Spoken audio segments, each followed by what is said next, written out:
bismillahi irrahmani irrahim alhamdulillah wasalaatu wasalaamu ala rasulillah wa alihi wa sahbihi wa ala mbokki jullit yi nii leen di ziar bu baax a baax te di leen dalal ci benn émission boo xamante ne ni ñu ngi koy bëgg a tàmbali mu jëm ci dundu yonent bi sallallahu alayhi wa sallam jaar-jaar yonent bi sallallahu alayhi wa sallam ndax yonent bi sallallahu alayhi wa sallam mooy nit ki nga xamante ne ni moom la yàlla yónni ci ñun dégg ñu ci alxuraan ne ni ngeen ko topp ni ngeen ko roy nit ki nag boo koy roy da nga xam ay jaar-jaaram kon ci jàngat yi ñu def wala ci jaar-jaar yonent bi ñu def ci durus yi nga xam danañ ko def ci dund yonent bi sallallahu alayhi wa sallam danañ xam yonent bi sallallahu alayhi wa sallam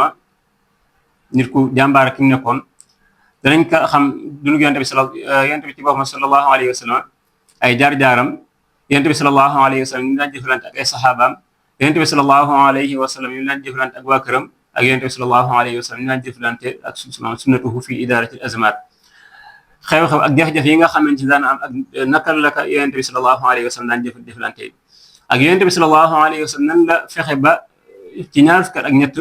mu fexe ba yar ay nit woo xamante ne nii ñoo gën ci nit ñi yonent bi sallallahu alayhi wa sallam nan la fexe ba génne ku mel ne Aboubacar nan la fexe ba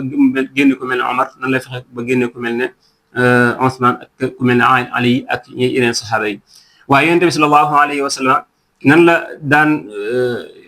tàqalee saxaaba yi buñu daan am jafe-jafe ñu xam yonent bi sallallahu alayhi wa sallam moom en tant que nit nan la daan doxale ay mbiram waaye tamit en tant que yonent nan la daan doxale ay mbiram yonent bi sallallahu alayhi wa sallam bu saxaaba yi am ay jafe-jafe nan la daan tàqalee seen biir dañ xam yonent bi sallallahu alayhi wa sallam diggante Sinaan ibnu Wabara ak Jahjah bañ taxawee ki naan yàlla ansaar ki naan yàlla muhajirin nan la leen tàqale woon ak yonent bi sallallahu alayhi wa sallam ak yërmandeem ak yonent bi sallallahu alayhi wa sallam shaxsiya qiyaadiya fadda ak yonent bi sallallahu alayhi wa sallam nan la yore woon ay nit yoo xamante ne dañoo génn nekk ay nit ñoo xamante ni ñu mën a jiite aw nit lañ waaye ñu mën a jiite ay réew lañ waaye ñu mën a wombat diina ji lañ danañ xam saxaaba yi tamit yi nga xam yonent bi sallallahu alayhi wa sallam yoroon na leen dan la leen diina ji jaraloon ba borom bi subhanahu wa taala tagg leen tagg wëri ne leen fa in amanu bi misli ma amantum bihi faqad ihtadaw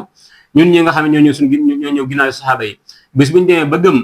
kem li nga xam ne saxaaba yi gëmoon kon de jub nañ kon fan la saxaaba yi jaaroon tegoon seen tànk ak fan la yonent bi sallallahu alayhi wa sallam tegaloon seen tànk fan la yonent bi sallallahu jaarale woon bañ def loolu bañ am maqaama jooju kon danañ ko xam ci durus yi nag incha allah ñu koy amal ci chaîne bii nga xamante ni mooy Taif Maki TV kon képp koo xamante ni bëgg nañ cee topp nañ ci topp muy am nag fukki fan ak juróom yu ne ñaari semaine yu ne ñaari ay bis yu ne danañ ko ci amal bu soobee yàlla incha allahu na ngeen ñu topp ci kon ci Taif Maki TV ci ay ñaari ay bés yu ne ajjuma ju ne ci ñaari fukki fan ak juróom yu ne incha allahu jërë ngeen jëf